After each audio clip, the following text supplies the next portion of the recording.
자, 오늘 제목을 에브라임과 므낫세, 바로 이 두 사람을 거론하면서 야곱의 아들이 된 손자들, 그렇게 제목을 잡았습니다. 사실 에브라임과 므낫세라는 제목으로 되어 있지만 이들이 누구의 아들이에요? 요셉의 아들이에요. 근데 할아버지인 야곱의 아들이 되어지는, 족보가 이상하게 꼬이는 모습을 보여주고 있습니다. 손자가 아들이 되다니요. 그러고 이 손자가 아들이 되면서 이스라엘의 12지파의 이름이 바뀌는 거예요. 루벤, 시므온, 레위, 유다, 단, 납달리, 갓, 아셀, 이사갈, 스불론, 그 다음에 누굴까요? 요셉, 베냐민이에요. 그런데 여기서 요셉이라는 이름이 빠지고 요셉 대신 므낫세, 에브라임이 들어가요. 전부 몇 지파가 돼요? 13지파가 되죠. 그런데 이 중에 레위는 12지파 속에 들어가 살기 때문에 12지파라고 부르는 것입니다. 자, 그러면 하나님께서 요셉이라는 이 아들에게는 엄청난 복을 허락해 주신 거예요. 무슨 말이냐면 요셉은 11번째 아들로 태어났지만 12지파 중에서도 두 몫을 차지하는 복을 누리게 되는 것입니다. 어떻게 이런 복을 누릴까? 오늘 이 부분을 함께 살펴보도록 하겠습니다. 그리고 요셉의 두 아들이 삼촌들과 함께 자기 할아버지의 아들들로 편입되는 모습, 이게 얼마나 큰 복인가를 우리가 살펴보도록 하겠습니다. 므낫세, 에브라임, 아들이 되어버린 손자들 이야기입니다. 자, 오늘 본문에 보면 야곱이 병든 모습을 볼 수가 있습니다. 야곱이 몇 살에 이 세상을 떠나죠? 147년을 살다가 떠납니다. 그 아들 요셉은 110년을 살게 됩니다. 또 요셉의 아버지 이삭, 그리고 아브라함 다 이 땅 살다가 떠나요. 각각 사는 날, 사는 연, 사는 횟수, 이건 달라요. 그러나 언젠가 다 떠나는 것입니다. 우리 모두도 언젠가는 떠나야 됩니다. 매우 일찍 떠나는 사람들도 있고, 또 오랫동안 살면서도 건강하게 살다가 떠나기도 합니다. 오늘 야곱이 병들었습니다. 아무리 건강하고 아무리 하나님의 은혜를 많이 입어도 육신이 노화되고 약해지고 병드는 것을 막을 수는 없습니다. 일찍 병들기도 하고 나이 많아 늦게 병들기도 합니다. 요즘 제가 가슴 아프게 이렇게 톡을 계속 주고받는 사람이 있습니다. 우리 교인도 아니고 곧 목사님이 될 분인데, 어린 딸이 태어났는데 에드워드 증후군으로 태어났어요. 100일밖에 안 된 아이가 자가 호흡도 잘 못하고 폐를 이렇게 드러내고 림프관을 연결해 줘야 되기도 하고 하는 굉장히 힘든 수술을 받고 치료를 받는 아이가 있어요. 엄마 아빠는 저하고 이렇게 톡을 하면서 계속 그래도 오늘 자기 힘으로 호흡을 잠깐 했습니다. 이게 감사해요. 근데 저는 사실 감사가 잘 안 나와요. 엄마 아빠를 대신해서 하나님을 향해서 원망을 하고 싶고 불평도 하고 싶어요. 하나님, 도대체 애가 무슨 죄가 있다고 이렇게 태어나게 하십니까? 그러니까 사람마다 다 달라요. 어떤 사람은 태어나서 건강하게 살고, 어떤 사람은 병들고, 어떤 사람은 비교적 오래 살고 비교적 짧게 살기도 하고, 각각 다 달라요. 그러나 분명한 것은 인간은 약합니다. 평생 살면서 난 감기 한 번 안 걸렸어, 그런 사람도 죽습니다. 큰 소리 치지 마시기 바랍니다. 언제가 떠나는 거예요. 늘 감기를 달고 사는데 오래 사시는 분도 계십니다. 사람마다 다 다른 거예요. 그러나 언젠가 떠나는 거예요. 야곱도 떠날 준비를 하는 것입니다. 그 자신이 고백했죠. 나그네 인생길. 그러니까 목적지가 있는 거예요. 나그네로 그냥 정처 없이 헤매다가 사라지는 존재가 아니라 목적지를 향해서 꾸준하게 달려가고 있는 야곱의 인생. 이제 내가 떠날 때가 됐다는 것을 인식했습니다. 병이 들고 그리고 침상에 누웠습니다. 자, 저는 우리들이 하나님 앞에 서는 그날까지 건강하게 예배 잘 하시다가 떠났으면 좋겠어요. 제가 제일 부러운 분들이 있는데, 제가 31년 전에 산조영교회 막 머리를 펄펄 날리면서 그렇게 왔을 때도 열심히 교회에 나오시던 분들이 31년 지나니까 어느새 80이 되시고 90을 향하시는 분들이 계시는데, 그분들이 집도 가깝게 살지도 않습니다. 1시간 반, 2시간씩 차 타야 예배당에 오시는데, 그래도 그렇게 예배하러 오시는 분들 보면 참 부럽습니다.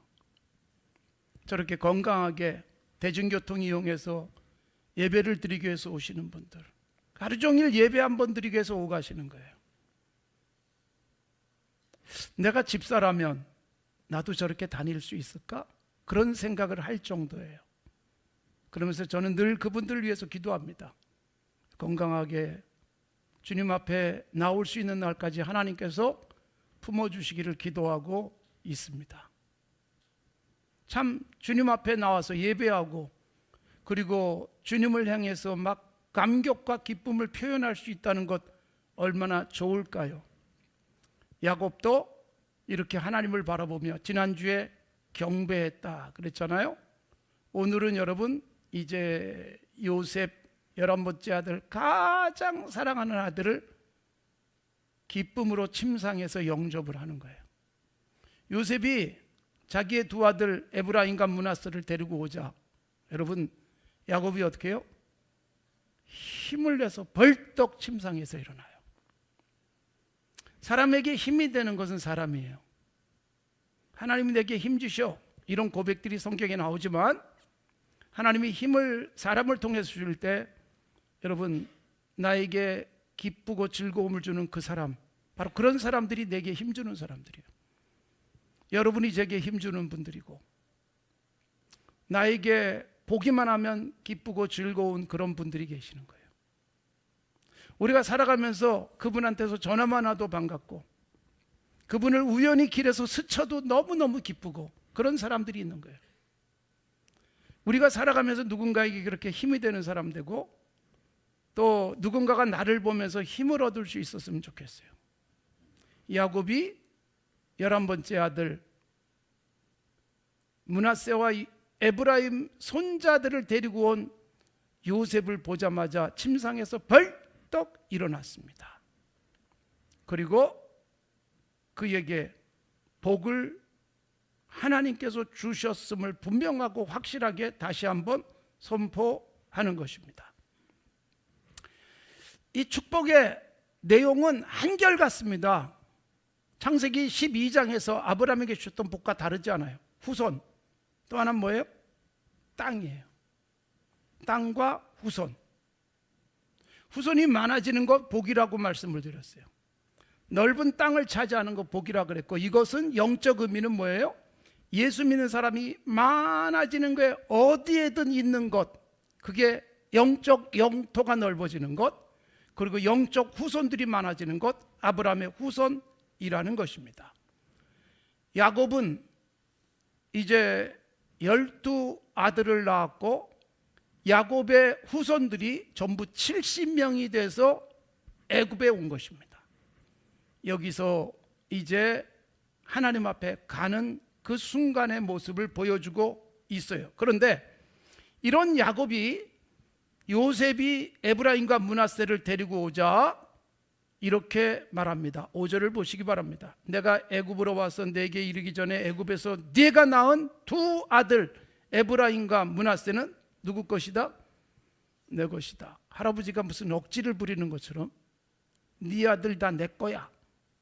요셉에게 그렇게 말하는 거예요. 이 어떤 의미가 있을까요?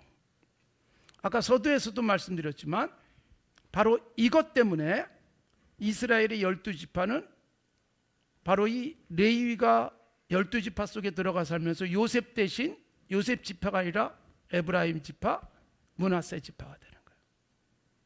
그러니까 손자들이 할아버지의 아들이 되는 거예요. 족보가 꼬이는 것 같지만 손자들이 할아버지의 아들로 입적이 되어지면서 12지파가 되는 거예요. 여러분, 이것은 야곱이 요셉에게 동의를 구하는 게 아니에요. 그냥 선포하는 거예요. 네 두 아들은 내 거야. 그래서 12지파 속에 두 아들이 들어가게 되는 것입니다. 6절에 보면 네 소생은 내 것이 될 것이지만 그들의 유산은 그들의 형의 이름으로 함께 받을 것이다. 그러니까 에브라임과 므낫세는 형들과 똑같은 유산을 받는 거예요. 요셉의 형들과 똑같은 유산. 그러니까 조카들이 삼촌과 똑같은 반열에 서게 되는 복을 누리게 됐다는 것입니다. 아주 큰 복을 누리는 것입니다. 요셉은 두 몫을 차지해요. 여러분, 이렇게 에브라임 지파, 므낫세 지파라는 두 지파를 요셉이 차지하는 것은 왜 그럴까요? 신명기 21장 17절에 보면 하나님이 약속하신 게 있어요. 장자는 두 몫을 누립니다. 그런데 여러분, 야곱의 장자가 누구예요? 르우벤이에요. 49장에서 우리가 보겠고 앞에서도 보았지만 르우벤은 장자로서의 복을 싹 잃어버려요. 하나님이 탁월하지 못할 것이다. 그리고 저주를 받을 것이다. 그렇게 49장에 아버지가 장자에게 축복을 할 때 그렇게 예언을 해요. 그런데 여러분, 그 장자의 몫을 11번째 아들인 요셉이 차지하는 거예요. 그래서 요셉의 두 아들 에브라임과 므낫세는 바로 야곱의 아들들이 되는 것입니다. 5절에 분명하게 말합니다.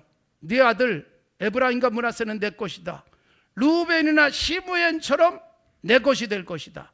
그래서 할아버지의 아들이 되어버리고 말았습니다. 이것이 요셉이 받은 복입니다. 왜 요셉은 이렇게 큰 복을 받을까요? 왜 장자 같은 복을 받을까요? 두 개의 몫을 11번째 아들이 차지하게 될까요? 여러분, 우리는 장자로 태어났어. 이렇게 생각하면서 내가 장자야 이럴 수 있을지 모르지만 우리가 태어날 때 장자로 태어나느냐, 둘째로 태어나느냐, 넷째로 태어나느냐는 내가 결정하지 않습니다. 하나님의 은혜예요. 그러나 여러분, 내가 갖고 태어나지 않았지만 어떻게 사느냐에 따라서 남들이 못 받는 복을 받을 수 있어요. 아까 말씀드렸지만 장자는 복을 잃어버리고 11번째 아들이 두 몫을 차지하게 되는데 이유가 뭐냐? 장자처럼 살았기 때문에. 크게 베풀며 살았어요. 여러분, 하나님께서 우리에게 요구하는 건 뭐냐 하면 첫째로 태어났느냐, 둘째로 태어났느냐, 1등이냐, 2등이냐, 부잣집에 태어나느냐, 가난한 집에 태어나느냐, 이게 아니에요. 어떤 모습으로 태어나든지 내가 어떻게 사느냐에 따라서 인생은 최고의 복을 누릴 수 있다는 거예요. 갖고 태어난 것이 있어요. 한국에 태어날 것이냐, 미국에 태어날 것이냐, 내가 결정하지 않습니다. 그런데 여러분, 내가 결정하지 않은 그 은혜를 가지고 살면서 누가 보든지 객관적으로는 훨씬 좋은 조건을 가진 사람을 뛰어넘을 수 있다는 거예요. 11번째 아들이 장자의 복을 받아버리는 거예요. 장자의 몫을 그가 차지하는 거예요. 에브라임, 므낫세 두 지파. 왜 그럴까요? 말씀드린 대로 요셉은 장자처럼 삽니다. 요셉은 큰 그릇 갖고 삽니다. 요셉은 넉넉한 마음을 갖고 삽니다. 자, 형들에게 미움을 받습니다. 그리고 노예로 팔려갑니다. 이것처럼 비참한 일이 어디 있어요? 그리고 이집트까지 가요. 보디발이라는 사람이라는 집에서 노예가 됩니다.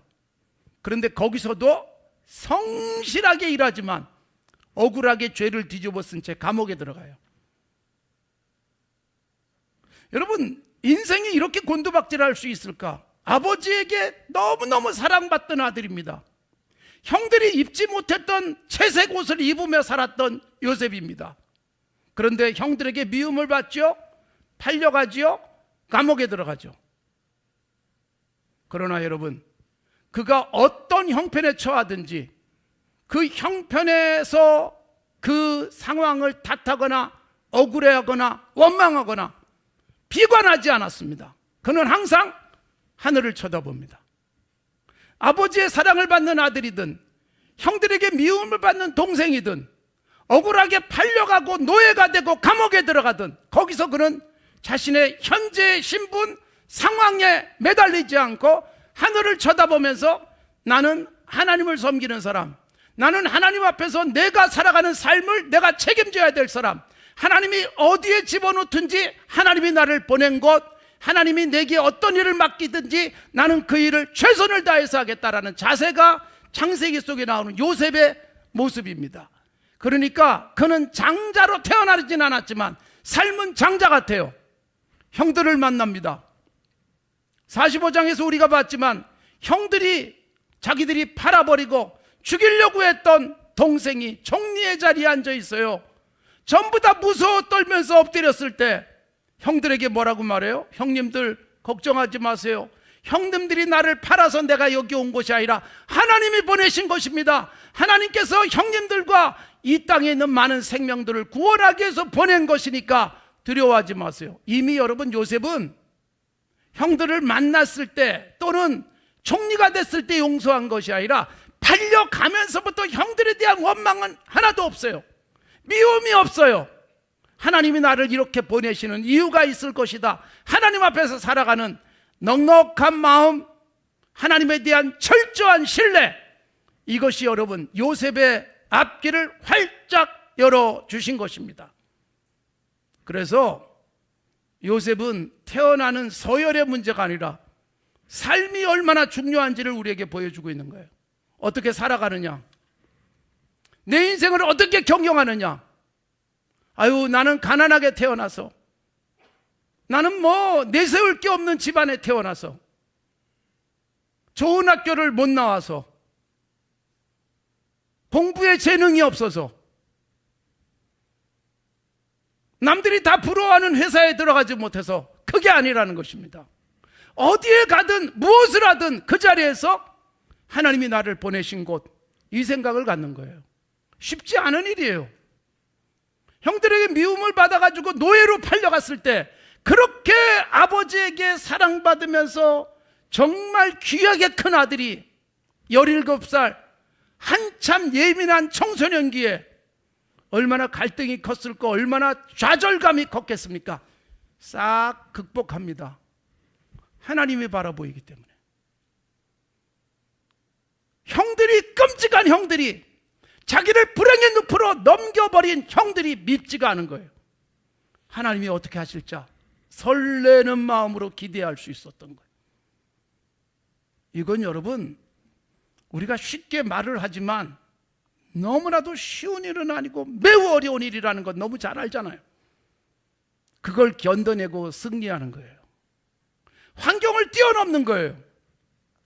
인간을 환경의 지배를 받는 존재처럼 생각을 합니다. 그러나 여러분, 인류 역사 속에서 인간은 환경을 극복해냈습니다. 이게 역사에서의 중요한 원칙이기도 했어요. 환경을 뛰어넘고 극복하고 그 환경을 다스린 사람들이 세상을 다스리고 이름을 내고 살았던 것입니다. 인류 문명이 발생한 곳마다 큰 강들이 있었습니다. 그 강들은 비가 많이 오면 홍수가 납니다. 홍수 피해를 보는 곳에 사람들이 살았어요. 물 구하기 쉬웠기 때문에. 그러나 뭐예요? 물이 범람한다는 걸 알아요. 그래서 무슨 기술이 발달되어져요? 치수 기술이 발달되는 거예요. 물 관리. 여러분, 중국에서는 치수 관리에 실패하면 죽었습니다. 목숨 걸고 치수 관리를 했습니다. 강변은 사람이 살기 좋은 곳이에요. 한강, 우리가 보이는 곳에서 살고 있습니다. 가장 편안한 공간이 되어지는 거예요. 그만큼 위험이 있어요. 그 위험을 극복해낸 소위 아놀드 조셉 토인비에 의하면 도전과 응전, 환경을 뛰어넘은 사람들. 요셉은 뭐예요? 정말 상상할 수 없는 환경이 생각도 못한 상태에서 찾아왔어요. 그곳에 던져졌어요. 지배받지 않습니다. 여전히 요셉은 요셉이었습니다. 아버지의 사랑을 받을 때도 요셉이었고, 형들에게 미움을 받을 때도 요셉이었고, 팔려와서 노예가 됐을 때도 자기는 요셉이었고, 억울하게 감옥에 들어갔을 때도 요셉이었습니다. 정체가 바뀌지 않습니다. 내가 섬기는 하나님, 환경은 바뀌어도 하나님은 바뀌지 않고, 하나님이 바뀌지 않았기 때문에 자기의 정체도 꾸준하게 유지해낸 그가 여러분 뛰어넘고 놀라운 복을 누립니다. 그리고 형제들을 다 용서하고 큰 그릇으로 그들을 담아냅니다. 그들과 그들의 자식들까지 내가 다 책임지겠습니다. 50장에서는 그렇게 선포하는 것으로 마무리가 되어집니다. 사랑하는 성도 여러분, 우리는 이런저런 탓을 할 수 있어요. 아이고, 왜 이런 나라에 태어났나? 아이고, 나는 왜 이런 집안에 태어났나? 그때 그 사람만 만나지 않았으면 내가 이런 상황에 처하지 않았을 텐데. 이게 여러분, 우리 스스로를 작게 만들고, 우리 스스로를 숨쉬지 못하게 만들고, 우리 스스로 짓눌려서 일어설 수 없게 만드는 거예요. 근데 하나님을 꽉 잡고 있어요. 누가 밟아도 하나님이 나를 붙들고 계시다는 것을 믿는 거예요. 누가 나를 쓰레기통에 던져도 거기 계신 하나님을 붙들고 놓지 않는 모습입니다. 그런 그가 놀랍고 신비한 복을 누립니다. 장자도 받지 못한 복을 받습니다. 꿈도 꿀 수 없었던 이집트의 총리가 되어집니다. 사랑하는 성도 여러분, 오늘 우리는 어떤 모습으로 살고 있는지 점검해 보시기 바랍니다. 우리는 여러분 요셉의 스토리를 끝까지 다 알고 있어요. 그러다 보니까 너무 쉽게 읽고 너무 쉽게 묵상하고 쉽게 말하는 거예요. 아, 이렇게 견뎌내가지고 결국 하나님이 꿈 해석하게 하고 이런 자리에 올려줬다, 이런 스토리를 알고 우리는 이것을 쉽게 얘기하지만 그 하나하나의 과정 속에서 한 컷마 한 컷마 뛰어넘을 때마다 그 한 장면마다 필립의 한 컷 같은 그 삶마다 얼마나 힘들고 어려웠겠어요. 그런데 여러분, 견뎌낼 수 있는 뭔가 자기 속에 있는 거예요. 하나님에 대한 신뢰, 결코 이것이 나를 파멸로 밀어놓을 수 없다는 확신, 하나님이 내가 소년 시절에 주셨던 꿈 반드시 이루게 하실 것이라고 하는 분명히 가슴 속에서 꿈틀거리고 있는 생명력은 그 누구도 막을 수 없었고 그 누구도 방해하지 못했던 것입니다. 결국 요셉은 자기의 두 아들이 할아버지의 아들이 되어지는 복, 그리고 자기의 두 아들이 형제들과 똑같은 자리에 올라가서 12지파 중에 두 몫을 차지하는 복을 누리게 되는 거예요. 에브라임과 므낫세로 대표되는 요셉이라는 한 인물의 상징적 복, 결국은 여러분 내가 어떻게 사느냐에 따라서 내 자녀가 어떻게 앞으로 삶을 살아가게 될 것인가가 결정되는 거예요. 하나님께서 율법에서 그 약속을 하시는 거예요. 뒤에 가서 보면 하나님만 붙들고 경외하고 살았더니 자자손손 잘 되는 거예요. 천대까지 복이 임하는 거예요. 그리고 이 천대까지 복이란 여러분 하나님께서 주신 은혜가 계속해서 유지된다는 것입니다. 사랑하는 성도 여러분, 오늘 우리의 지금의 모습은 어떤지요? 점검해 보십시오. 지금 나는 무엇인가 탓하면서 우울함 속에 빠져 있지는 않습니까? 그때 그 일만 잘못되지 않았다면, 그때 그 사람만 제대로 붙잡았다면 이러지 않았을 텐데, 이게 스스로를 더 비참하게 만드는 거예요. 사실 사람들은 너무 계산이 빨라요. 심지어 여러분, 신앙생활을 하면서도 어느 교회 나갈까도 계산하면서 다니는 사람도 있어요. 얼마나 위험한 줄 아세요? 하나님이 어떻게 인도하실 줄 알고. 제가 아주 존경하는 분이 계십니다. 대법관도 하셨고 감사원장도 하셨고 국무총리까지 하셨던 분. 그러나 전혀 겸손한 모습을 유지하시던 저와 같이 법원 신회를 이끄셨던 분. 30년 전에 20년 전에 그분은 다니던 교회가 개척교회였어요. 그 교회는 계속 안 커요. 아직도 개척교회예요. 웬만하면 다른 교회로 갈만한 사람이에요. 너무 존경스러운 분이에요. 묵묵히 지켜가고 계세요. 야, 이렇게 사는 분이 계실까 싶은 거예요.